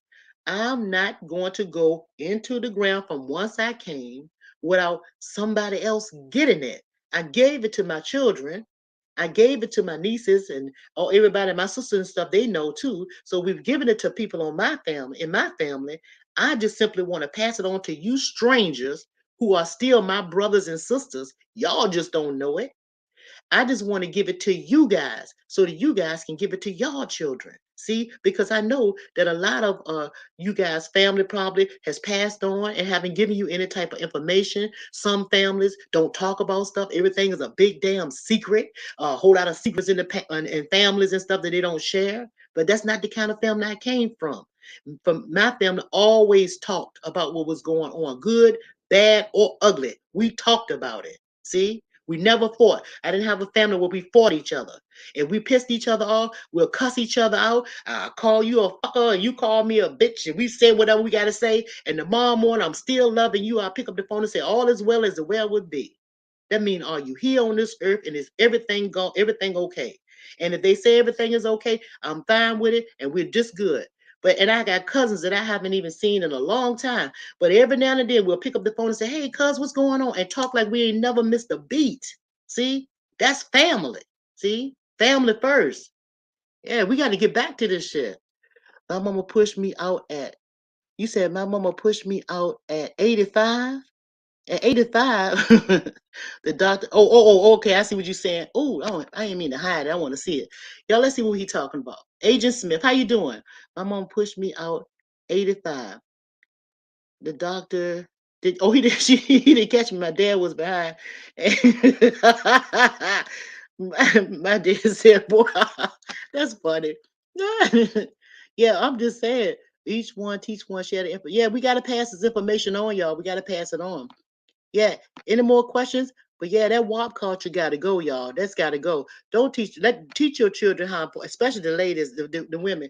Teach your those girls how important our body is. Let them know they sitting on gold. Let them know that they are creators. Let them know. Don't let nobody disrespect their body in no kind of way, and let them know for them not to disrespect it, because we can disrespect our own bodies, right? By putting things in it that don't have no business in it, right? You know what I'm saying? We got to do better. We got to do better. And it's not normal. It's not our natural to be doing all of that. The shaking, flipping, and twisting and spreading legs and everybody seeing what you got. It's not like that. And black men, you guys should stop supporting that stuff too. Because you wouldn't want your sister out there shaking her ass. You wouldn't want your daughter out there doing that. So why are you black men supporting that kind of garbage? See, because if y'all stop looking, not I know it's other cultures watching our women, but if the brothers will pull back from looking at that stuff and being mesmerized by that kind of stuff and thinking that it's okay, then that will break it all down and make it stop a little easier. Because guess what? Black people are the way to make this world go round. It's our money that make this whole damn world turn. We spending our money to make this whole world turn. If we didn't spend a nail down, this world will stop cold turkey. Promise you that. Promise you that. But no, we love everybody else and we in with everybody else. And you can love people. I'm not saying you supposed to hate no one race or no way, because I don't mean that by a long shot. I'm saying just self-preservation. Take care of your family. Keep your culture. What's wrong with you having your culture? Everybody have different cultures and they proud of their culture. Why can't you be proud of your culture and respectful of your culture? That's all I'm saying. I mean, fair exchange ain't no robbery. Why should I hate my culture and love yours? Huh? Why should I? That's dumb. That's just dumb. Hey, let me see what y'all saying, baby. Yeah, no self-respect. I'm telling you, this is no self-respect. Yeah, shit. We always giving stuff to everybody else, and we don't feed in and feed into our own self. We don't pour into our own stuff. Yeah. So look, y'all. So any more questions? Hey, Denise, you think it, baby? Hit the like button. Thank you, baby. Yeah, tell them, baby. Tell them, baby. Y'all hit the like button. But I'm just saying. But the warp culture sucks. And I'm gonna tell you something. Let me tell you one more thing about this warp culture. You see them people that's people don't realize this, but you see that culture. I hate to say it, but I gotta say it because I know it. You see that girl that created that culture, that started them two girls. Look at how their lives is right now. And you think that they don't even realize that they're being punished. They don't realize they're being punished. See, you see that all that trouble that girl Megan had most recently. You see, Cardi B had trouble too with her and Natasha K and all those the suing stuff and all that stuff. See, problems with the husband and all that kind of stuff like that. Why? Why? Because the energy that you put out. See that WAP energy affected a whole bunch of people. It was like a domino effect. It just wasn't uh, a closed incident. That affected a whole bunch of people. You see? A whole lot of strippers went down the pole on that song. See? A whole lot of things may have happened to different people just on that one particular song that they created. But if you think that what you put out don't come back to you, that energy that I'm talking to you about, that vibration I was talking to you guys about earlier, that vibration will find a way back to you.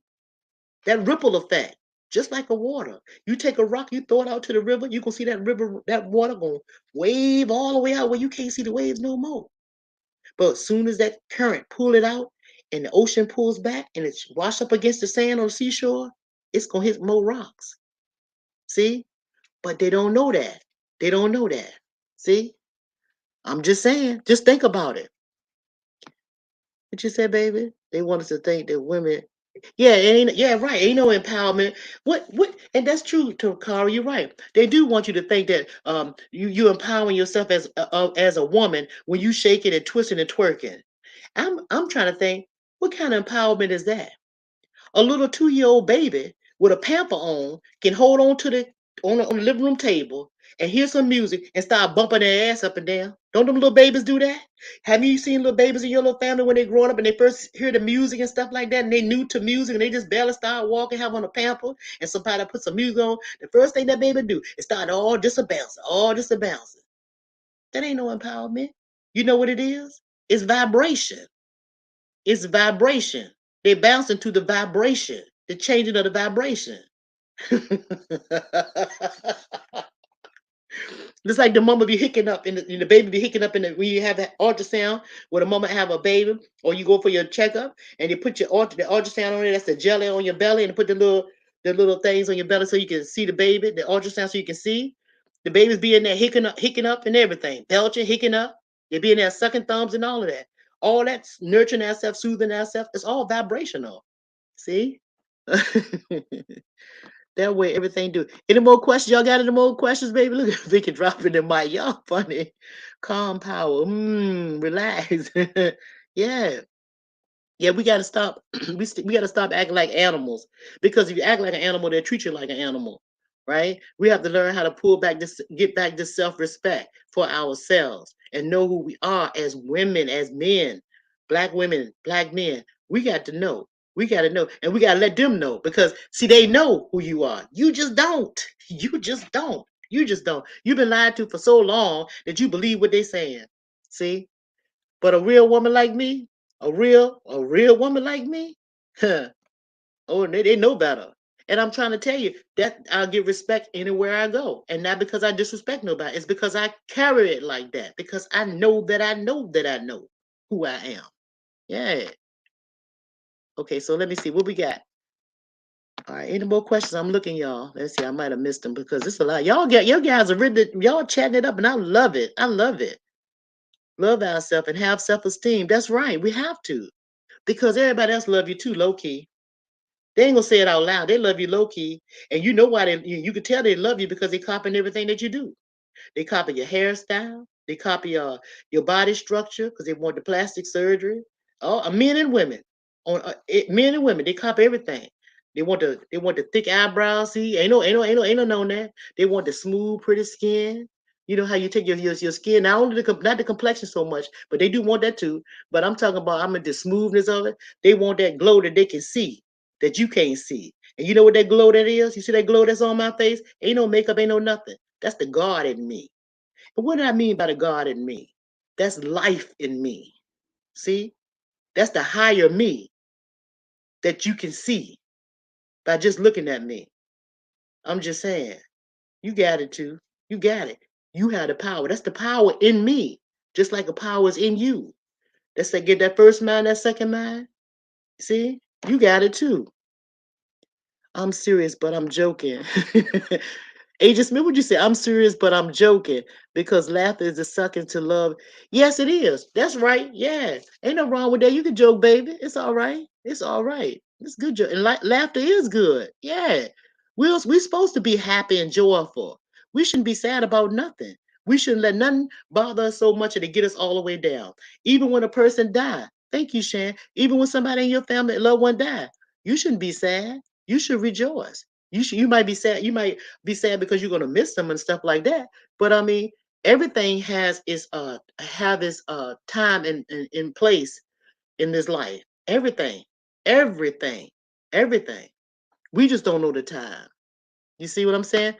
Just like when the plants grow, at certain times you're gonna have certain type of plants go out. Certain type of plants gonna go back in the ground. It's just, but the next year it's gonna come again. We shouldn't be sad about nothing. We shouldn't. We know nothing lasts forever. Just remember all the good things you know about a person and stuff that people don't taught you and stuff like that. Just remember the good in the person. See? Just remember that good in the person and what they gave you and what did they do, what kind of effect they had on your life. See? And then see, if you treat somebody right while they're living, then when they die, you won't have to cry. You won't have to cry. See, because most people cry at funerals and stuff like that because they're upset and have regrets about something they didn't do or didn't say. Let me say that again. Most people cry at funerals because they have regrets about what they didn't do or didn't say to that person. Yeah. When you agree? Yeah. Yes, ma'am. And just be quiet. Yeah. Yeah, and I believe that. I really do believe that's why. I really believe that's why people do all of that. And a lot of times people and another reason why people cry, I believe, at funerals too, is because they scared of their own demise. And then they scared of and they also scared of the own unknown or what's gonna happen to that person or what happened to that person after they pass. Because they don't know. And so they scared of that too. See, but if you erase all of your fears and just know that if you, because don't nobody know where a person go when they die. Don't nobody know. You can have, you can believe Bible, you can believe, but in actuality, Nobody knows where they're going to go when they die. But one thing you do know is you're gonna hit that ground, or you may get cremated, whatever your choice is. You know those two things. But after that, nobody knows. You can believe all the stories you want to believe. You can have, and I'm not trying to tell you what to believe, but in actuality and factuality, nobody knows. Why do I say that? I said it because ain't nobody ever came back here that passed away. Nobody never came back and told you uh where they was at. Nobody. And you love them too, and they love you too, but ain't nobody never tell you where they was at or where they went. Ain't nobody never told you. See? And nobody know when they were born either.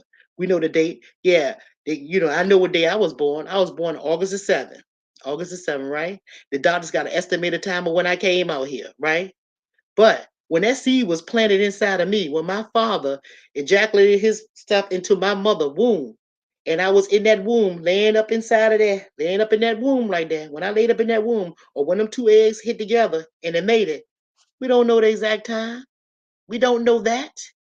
You only know when I came out there, but you don't know when that is. So nobody know when they were born, and that's what I mean when I say that. When they were created, and nobody knows where they going after they die.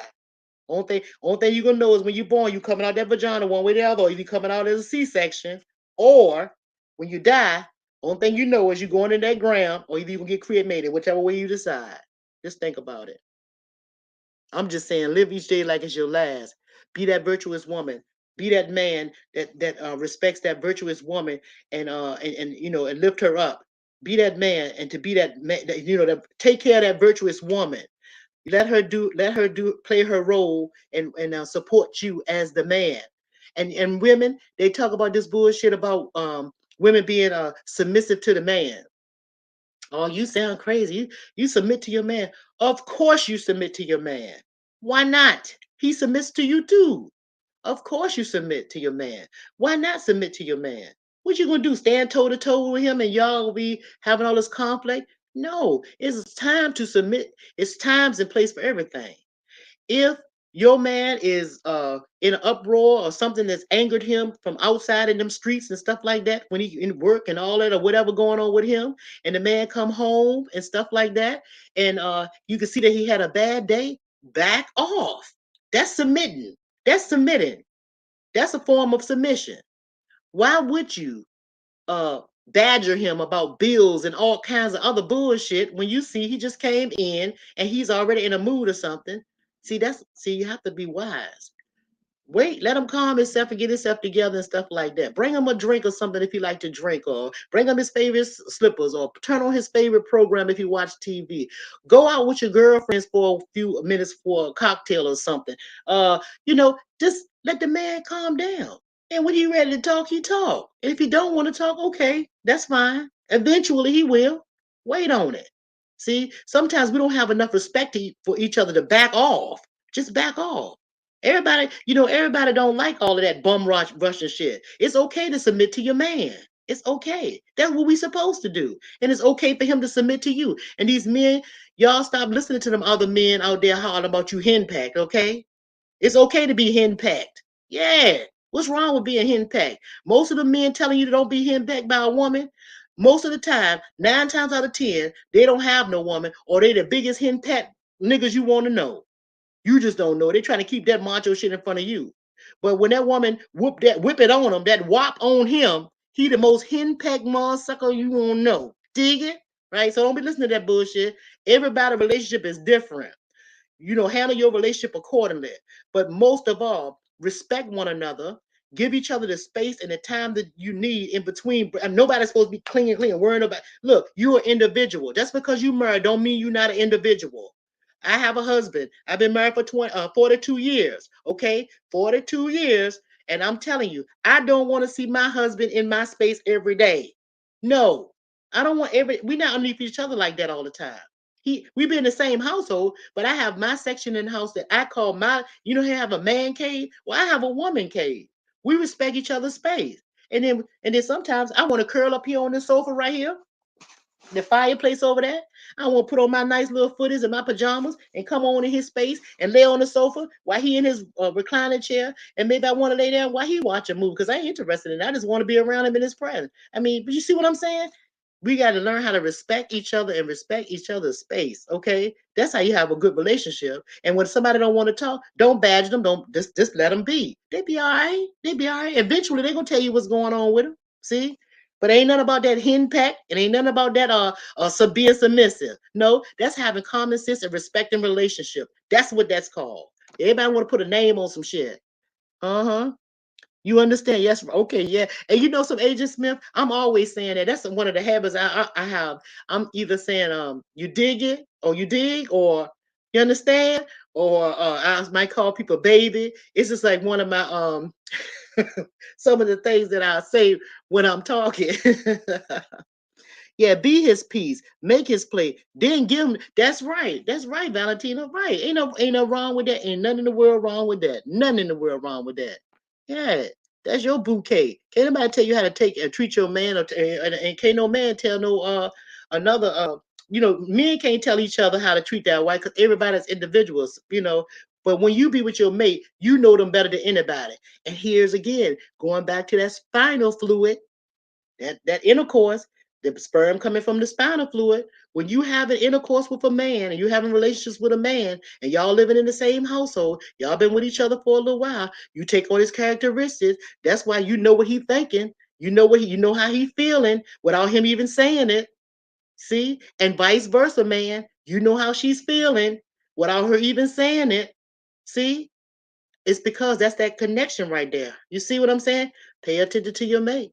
See that right there. You know, you know. And like I said, I told y'all this before.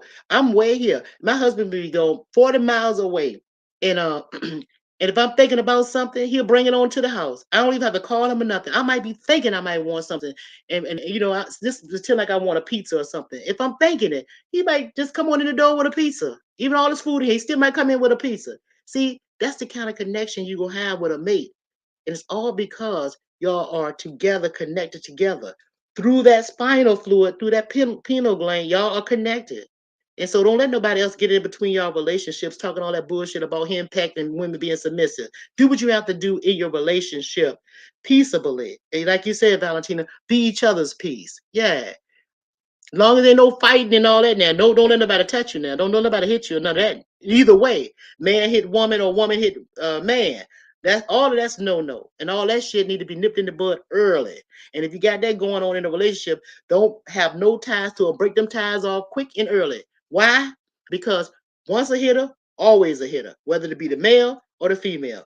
You can't train nobody out no shit like that. That's in them. That's something they don't see. That's something they don't have problems with. When they was growing up, they don't see the mama, grandmama, somebody in the family. That's something that was adopted through their generational family stuff. So don't even get yourself involved in none of that bullshit. Cut that off. Nip that in the bud immediately. Immediately. You don't want none of that because you're gonna have a number of problems. Yeah.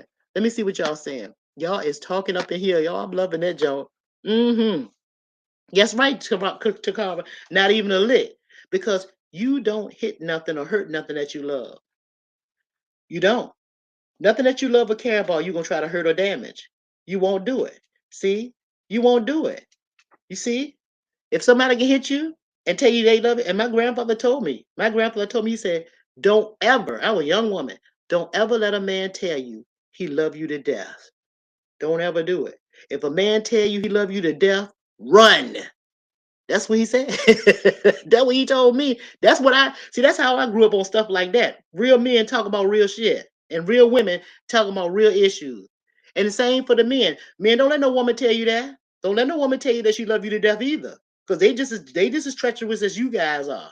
They can be. They could be even more fatal. Why? Because they deal with your food. They closer to you. They can be more fatal. Mm-hmm. You understand? They could be more fatal. And don't think it's cute because they say they love you and all that. Let me tell y'all this story real quick about my daddy. I was 16 years old and I had a girlfriend. She was 16 too. We were close. She was my first best girlfriend in school, and she lived around the block from me, right? Well, how about and her mom and daddy raised her and she got pregnant. right? By a guy that was 2 years older than she was. Excuse me. Went to the same school and everything. And she got pregnant. But she used to be around my house all the time, every day, all the time after school and stuff. And on the weekend, we had a good time, right? We used to have fun, walk to the park. We walked everywhere we went, right? But when she was pregnant, and my mama knew it. I told my mama that she was pregnant, and we continued to be friends. But when my daddy saw her, her belly was sticking out like I think she was like maybe 4, maybe 5 months pregnant, where your stomach will pudge out a little bit that you can see it. And when my daddy saw her, he pulled my mom into the kitchen and they were talking and it was like in a conference. And I'm like, what's wrong? And because her name is Val. That's her name. I want to tell you her name, but that's not her whole, that's we call her Val. And so he put in the kitchen. Next thing I know, I could hear the voices raising a little bit. And I'm like, what mom and daddy doing? They're in the kitchen. And we had like these double doors to the kitchen. You could push them open like that, right? And but I wanted to go listen so bad, but that voices got just a little loud. So anyway, after they had that conversation, they said what they said. And me and Val, we get ready to go to the park. And I was like, hey mom, me and Val, we get ready to walk around the corner. Get down, Penny, get down. We get ready to walk around the corner to the park because it was right around the corner from our house. My daddy said, "You can't go. You can't go. You can't go to the park." And I was like, I ain't say why, daddy, I can't. But because you can't ask, you can't say no why, not to my dad. You ain't gonna tell no why, daddy. And you shit, you better not say no why. I was like, yes, sir. And I went to mama because you can I can talk to mama. I said, mama, why daddy won't let me go to the park? We just going right around the corner. She said, don't worry about it. I'll talk to you about it later. But just let her go ahead and we'll talk about it. And I was like, okay. So she went on about her business.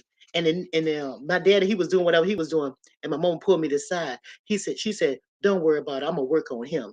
He don't want you to hang with her because she is pregnant. And he just seen noticing that she's pregnant. And he don't want his little 16-year-old daughter hanging around another a girl that's fast, that he think is a fast, and she's pregnant. And he don't want that to happen to you. So he don't want her to be your friend no more. She said, I said, well, I said, I heard you and dad in the kitchen talking. I said, well, why he doing it? She said, don't worry about it. I got him. Sure enough, the next day I asked can Val come over. Mama said, yeah, she can come over. She told my daddy, no, let her stay her friend. I want her to be her friend until this girl had this baby. Till this 16-year-old girl had this baby. I want her to see how it is when a 16-year-old girl have a baby. Because my mama was 16 when she had my brother, my oldest brother, right? So anyway, so my dad allowed me to have her as my friend. When she had the baby, she would bring her baby around on her hip to come and play. And we all playing and stuff. They jumping rope and all of this stuff like this. And I'm on the roof and stuff because you know I like to write. I'm on the roof while they jumping rope. We get ready to go around the corner to the park. I will go to the park with them. We go around the park. She got the baby on her hip, and all our friends transferring the baby when she get tired of holding the baby. And I was like, wait a minute, hold up. No, I want that ain't for I want my space. So eventually she wind up stop being my friend anyway because she was more busy with that baby and because she didn't have time to have that baby. So see, my mama did that as a learning experience for me, even though my daddy wanted to cut it off. And I always said I always wanted children, but I'm like, damn, that baby got to go everywhere. The baby whining, and because her mama, made her take the baby with her everywhere she went. You see how you can teach somebody something? Let me see what y'all saying. Yeah, Agent Lovelace, what's the cash? It's your thoughts. Yeah, it's dollar sign, just your thoughts. That's just me, baby. Thank you. I appreciate it. Um, what you said, no. Yeah, so that yeah, that's why she my mama felt with the roll out. Yeah, right. Right, Michelle. Yeah, you better not ask your parents no why I can't. You better not. If they tell you so what, you better. Yeah. No teen pregnancy. Yeah, I know no teen pregnancy, please. Right. I'm just saying, but that happens to people, right? So, but that was a learning experience for me. But again, I always wanted children, y'all. I've never took any contraceptives or anything. I never did. I always wanted a boy and a girl. I wanted in this order. I wanted the boy first and the girl second. And y'all, if I told y'all I had my boy, y'all would never believe it. Y'all would not even believe it. My life is something else. You guys would never in a million years believe it. I'm gonna tell you anyway. Hold on, y'all want me to tell you? Okay, let me put my leg up here so I can tell you. let me tell y'all what. Let me tell y'all what happened. Right? Y'all might have heard this story before. The ones that's been here before. Y'all want to hear the story? Put a one in the chat if y'all want to hear. I got my boy. Y'all put a one in the chat if y'all want to hear. I got my baby boy. I'm gonna tell y'all. I'm gonna tell you. You said, I love these. Some of them tell us. Okay, I'm gonna tell y'all. This is how I got my baby boy, and this is no lie. Next time I have my mom on here, I'm gonna let her tell you. Okay, so okay, I told you I always wanted a baby, a boy first, and then a girl. So me and my husband, we would travel the world. We done been everywhere. I was married to him for 10 years at this time, right? Okay, I'm over in Germany at this time, and all the people that I know over in Germany, they had everybody married, and all of them had children. And I never took any contraceptives, no birth control pills, no nothing. I ain't never used nothing. We never used anything at all, my husband and I, right? Except for I take it back. Except for the first time I tried to do it with my husband. He was my boyfriend at the time, and now he's my husband. Now I never did now. Never used that stuff that one time, right? And then I didn't have any sex with him anymore until I was married to him at 18 years old. And I eloped. That's another story. I eloped and moved into another state, right? Okay, so now fast forward in Germany, married for 10 years already to my husband. We're leaving Germany now. I lived over there for 3 years straight. Didn't even come to the United States to visit. I stayed in Germany for 3 years. Adopted to the culture, made friends, got lifelong friends over there right now, right? That lives in Germany that are Germans, right? Okay, so we come back here to the United. Oh, thank you, whoever did that. So we came back here to the United States. We bought us a house, and I had my nice house and I have my my nice house, just my husband and I, right? All right, nice beautiful brick house and everything, right? Okay, straight up. So I'm like, dang, husband, he started working again because he was retired from the army, so he started working again, and then me too, I started working too. So all right, so now here I go, y'all. I was so sad. I was like, dang, I want a child, I want a baby so bad, I want a baby. So by him going to work, you know what I did? Y'all never gonna believe this. Y'all not gonna believe it to be true. But I'm telling you, I sat in the middle of one of the rooms that we had that I was gonna make a playroom for my children. It was a 4 bedroom house, by the way, and it wasn't about it, but just me and my husband living in this house that we bought. I sat in the middle of the floor, hard in the middle of the playroom that I was gonna make for a baby that I'm gonna have, right? That I'm going to have in my mind. I sat in the middle of the floor, Indian style. And guess what time it was? It was 3:15 a.m. 3:15 a.m. And I sat there and I'm gonna tell you what I did. I sat there and I held my hands up in the air like this. Thank y'all. I held my hand up in the air. Get over here. I held my hand up in the air like this. And I said these words. I'm gonna tell y'all what I said. I'm letting y'all in on a big secret. May help you. I said, I don't know who you are. I don't know who you are. I'm gonna take my glasses off. You can see me. I don't know who you are. I just know what I want, what I need, and what I want to love on. I don't know who you are. Bless me. If you are who you say you are, give me what I want. I want a boy child. I want a boy child. Everybody else, you giving everybody else these babies, and half of them not doing what they should be doing for these babies. I want a son that I can love on. Give it to me, Father. Give it to me, whoever you are. And then I put my hands down. And for some reason, something came over my body that I can't explain. But y'all, tears started to just flowing and flowing and flowing. I wasn't like that crying. I wasn't going, I was just sitting still.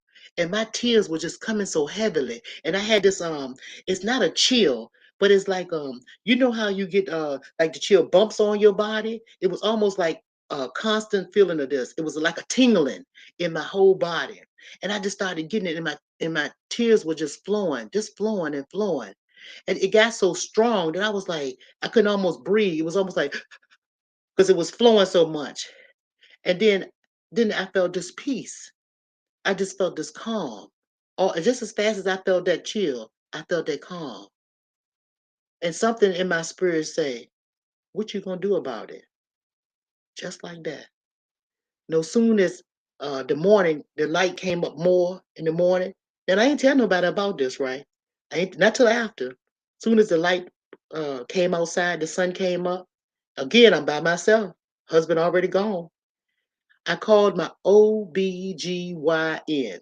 Now that is, for the people that don't know, it's a female doctor that specializes in women vagina or women anatomy, stuff on a woman's body.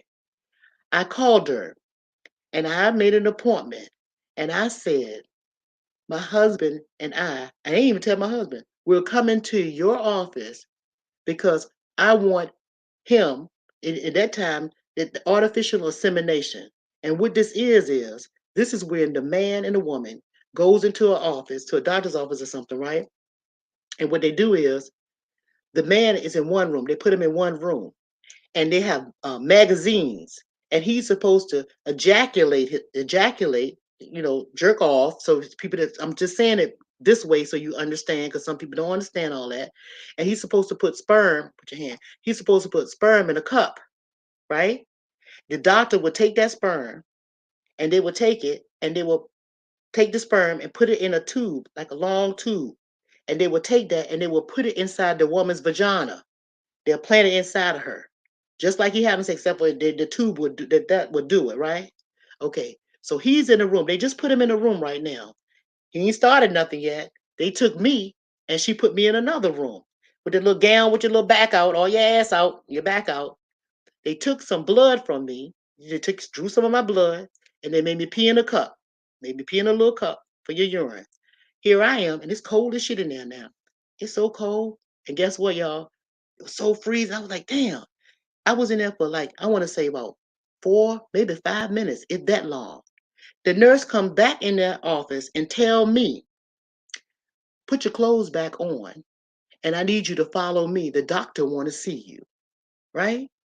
I'm scared to death because I'm like, what's wrong? She said, don't worry, just put your clothes on. The doctor want to see you. I'm putting my clothes on with the quickness. All they did was maybe pee in a cup and took some of my blood.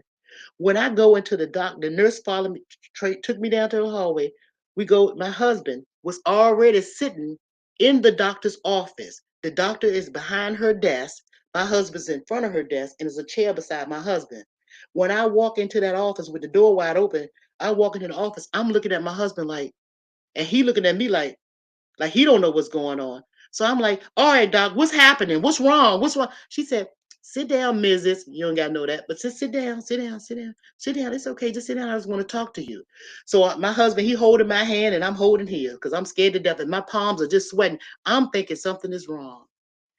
She said these words to me. She said, Mr. and Mrs., we don't have to do any insemination because we're already pregnant. Did y'all hear what I said? We're already pregnant. And when she did that, you know what I did? I took my hands and I placed my hands just like this over top of my stomach. And that feeling that I got, y'all, that I had over there, except for the tears flying, I was actually crying. I almost felt nauseated because I could not believe that it was that instant that I asked for something and it came. I could not believe it. My husband and I did not say 2 words to each other on the way home. When I left that doctor's office, my husband was holding my hand and I was holding his, and he was leading me as we were walking out to the hospital, out that hospital door. He opened the car door for me. I got in the door. He shut the door. And we drove. And that hospital, as a matter of fact, is almost 45 minutes away from where our house was. For 45 minutes, he drove. And all I did was hold my stomach. Quiet. No radio on, no nothing. All the way home. And when we both got into our front door of that house, I'll never forget it. My husband held me so tight and he said, thank you. And I cried some more. Today, my son is 27 years old. You understand what I'm saying? Look how much power that is. And I'm going to tell y'all something that won't one off. You see, 4 years later, my daughter came. How you think she got here? How do you think? And when I had my son, they want to know if you after had them, you want to tie your tubes or anything like that. Oh no, I'm not. No, don't tie my tubes because I want a daughter too. I want a girl next, but I don't want her now. I don't want her right now. That might be too much. That might be too much. I don't want her right now. I want my boy to have some space in between my daughter. I asked for that. I asked for that, y'all. I took no birth control pills. And my husband and I had sex just like we normally did, just like rabbits. I had no medication, no hormone pills, none of that. None of that. This virtual woman did what her virtual great grandmamas and stuff did. I asked for it. I asked for it. I asked for it. 4 years later, my daughter came. Both of my children are very healthy. Both of them. None of them. No problems with none of them. No allergies, no nothing. And they're well children and well-rounded children. Well-rounded children. I asked for them. You guys just don't know how powerful y'all are. I'm trying to tell you, I asked for both of them. I'm just telling y'all. And and when I had my daughter, after I had my daughter, before I got off that table, that doctor, the same doctor, she been my doctor to this day. She's still my doctor. She's still my OB. She's still my doctor to this day. I told her when I had my daughter, I said, thank y'all. I told her, I said, tie my tubes on this table right now. When you take my baby girl out my belly, tie my tubes, bring them to me so I can see them. She bought, and while I was cut wide open, split wide open, she bought them to me. I wanted, and my husband standing right here at the head. I wanted to see them tubes tied because I didn't want no more babies. I only wanted those two. That's what I asked for. That's what I asked for. Yeah, that's what I asked for. So I'm just trying to tell y'all, we powerful and you can get what you want. And when I ask for stuff, that's why I keep telling y'all, yeah, I don't have videos before when I told y'all I asked for something and I get it. If I put my mouth on something, I get it. I'm trying to tell y'all, y'all, I'm trying to tell y'all have that power too. I'm just trying to tell y'all, sisters, sisters, sisters. Vicky drilled that. What you saying, baby? Takara. Oh, you talking to her. Amazing. It's all factual. It's all true, y'all. And I swear, my mother is a sweet person. She's still living. And when I bring her on here, y'all can ask anything. It's so much stuff that has happened. And my mother would tell you that I'm a different type of person. She'll tell you that I'm a different bird. I'm just put my mama would tell you that I'm a different bird and that I've been blessed. That I am blessed. You understand? She'll tell you that. But I'm just telling you, but y'all are too though. But you are too though. It's places that you pull from in your body that you can get and say and have anything you want. And even and see another thing, these people know it. And you know why these other folks know it? Because they put it in the Bible. When they said Jesus said for the mountain to move and the mountain moved, and you see how Noah parted the not Noah, Moses parted the Red Sea, and all he did was speak and held up that rod. Who you think did that for real, for real? I know that's stories. I know that's allegory. Some of y'all don't know what that is, but look that up. That's allegory, right? But I'm telling you, they know that we have power and we can speak stuff and it shall be. And I ain't talking about years and years. I'm talking about right now. But anyway, that's a virtual woman creating. That's right. We're creators. That's right. Oh, Valentina, you got me. Yes, ma'am. Yes, ma'am. Yes, ma'am. That part. Yeah. Yes. You are truly blessed. Love your wisdom. Thanks for sharing. Oh, thank you, two equal ones. Thank you, baby. Anytime. I told you I'm not taking all this to my grave, and it's too much to talk about on this thing today. I mean, it's too much for me to hold y'all because it's so much. That's why I say I want to have things wherein if y'all have any questions and stuff like that, and you need me to answer you, I would gladly answer. And no question is stupid, dumb, or whatever, because it's nothing wrong with not knowing something, you know. But the sooner you know something, the better. The sooner you know something, the better. The sooner you know, the better.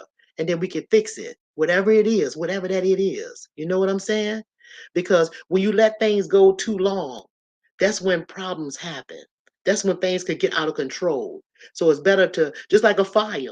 When you like if I start that fireplace and throw the wrong thing on it, it can get out of control. But if you put the right thing on it, it'll simmer all day long. It'll you got to put the right stuff on it. You see what I'm saying? That's the same with life. You got to put the right stuff on it. You got to know the when, what time to do it, the what and the how.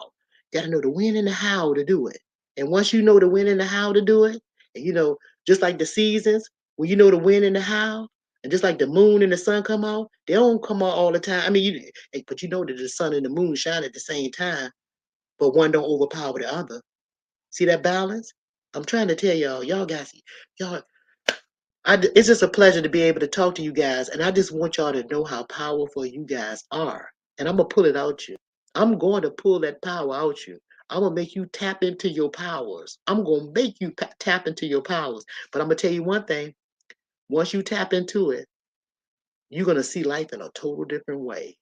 You talking about being reborn? You talking about being reborn? You talk about being a creator? You gonna create something magical for your life. I know that you will. See, I know that you will. Because you're gonna be about peace. You ain't gonna be about nothing but peace. You're gonna want peace for your fellow man. Haters. See? You gonna love your haters. Because I love my haters. The ones seen and unseen. See? Because you got haters seen that you know of, and you got haters that you don't know of. But I love them all. Because you know why I love them? It's because I know that they can't touch me with nothing. See? I know they can't. Because I'll see it coming. I'm gonna let you guys go. I love you guys. I love y'all so much. Thank you so much for coming over here. If y'all don't have any more questions, I'm a, and by the way, I was supposed to have that surgery tomorrow. Guess what? It's not gonna happen. The surgery is not gonna happen. Why is not gonna happen? They said that my blood pressure is a little too high, whatever, and they're gonna wait till my blood pressure get under control. But you know what? They said maybe in the next 2 months.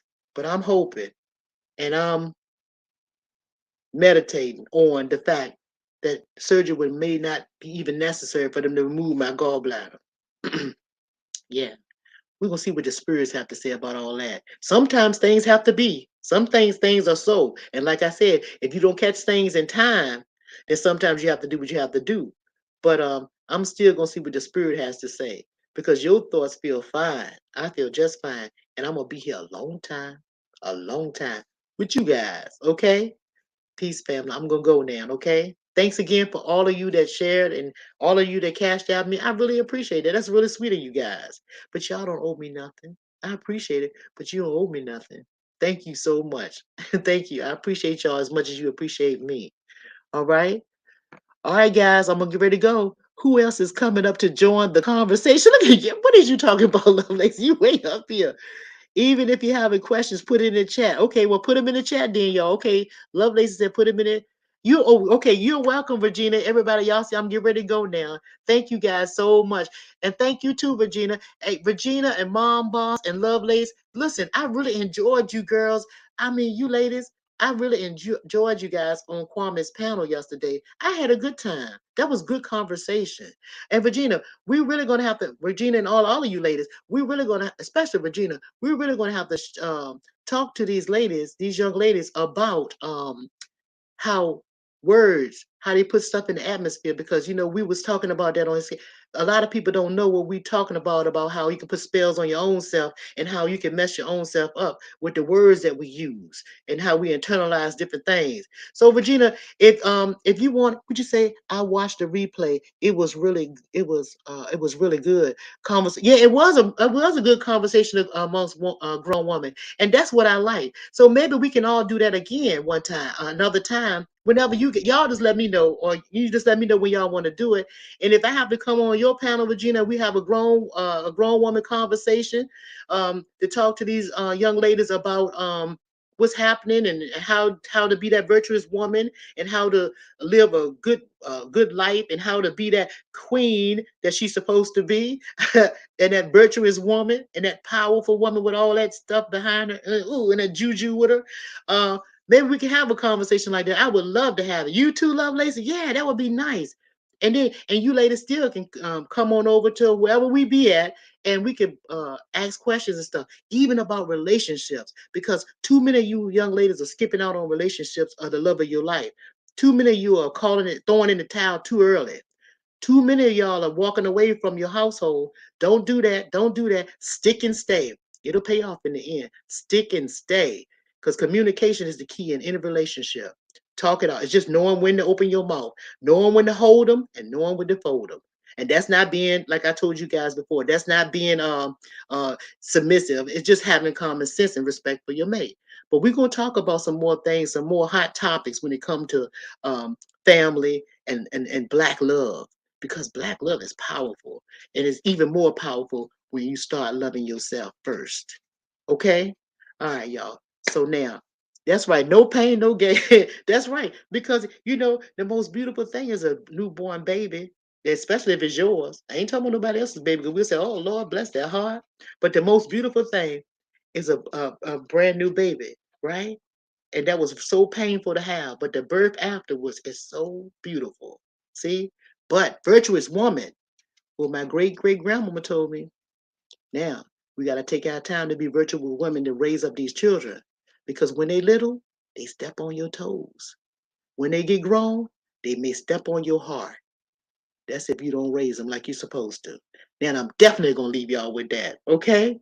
Peace, family. Again, thank you so much for coming over here to all your thoughts. And like again, we're gonna have another something going on with if Regina do it or anybody. I don't care. Wherever it's at, I'm there. And we can talk about have some more hot topics coming. Okay, ladies? And gentlemen, thank you, gentlemen, for coming in. Now y'all know how to protect a virtual woman or to pick one out. Now y'all know the qualities of one. Okay, everybody. Proverbs 31:10. Who can find a virtuous woman? That's it. That's right. You better get them. If you got that, you got a good thing. Leave a comment. All right, y'all. We get ready. I'm getting ready to go for short now. Okay. Thanks again, everybody. I really appreciate it for coming. You guys coming. Peace.